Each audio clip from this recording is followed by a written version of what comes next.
ಯಾಕಂತಂದ್ರೆ ನೋವು ಆಗೋದಷ್ಟೇ ಅಲ್ಲ, ಸಂಕಟ ಆಗ್ತಿರ್ತದೆ ರೀ.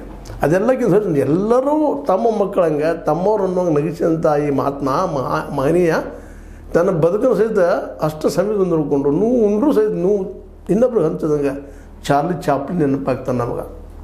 ಚಾರ್ಲಿ ಆದರೂ ಇದೇ ಪರಿಸ್ಥಿತಿ ಪಾಪ, ಬಡತನದ ಬಂದವರು, ಅಗ್ದಿ ಕೊಳಗೇರಿಂದ ಬಂದಂಥ ಮನುಷ್ಯ.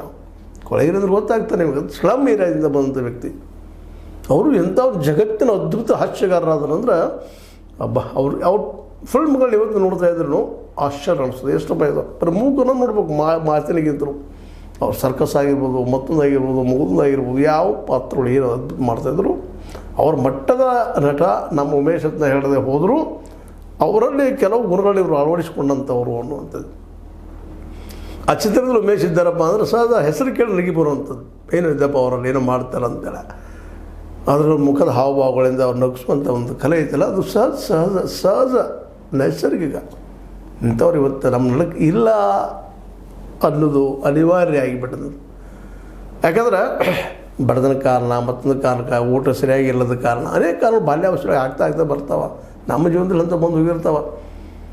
ನಾವು ಮುಪ್ಪಾವಸ್ಥೆಗೆ ಬಂದಾಗ ಸಾಕಷ್ಟೆಲ್ಲ ಗಳಿಸಿರ್ತೀವಿ, ಮಾಡಿರ್ತೀವಿ, ತಿನ್ನೋದಕ್ಕೆಲ್ಲ ಇರ್ತದೆ, ಅದ್ರ ಬಾಯಿ ಹೋಗಿಬಿಟ್ಟಿರ್ತದೆ ಅಂತ ನಮ್ಮಲ್ಲಿ ಗಾದಿ ಮಾತದು, ಸುಳ್ಳು ಅನ್ನೋದು ಬಹಳ ವಾಸ್ತವ ಸತ್ಯ. ಹಲ್ಲಿದ್ದಾಗ ಕಡ್ಲಿಲ್ಲ, ಕಡ್ಲಿದ್ದಾಗ ಹಲ್ಲಿಲ್ಲ ಅನ್ನುವಂಥದ್ದು.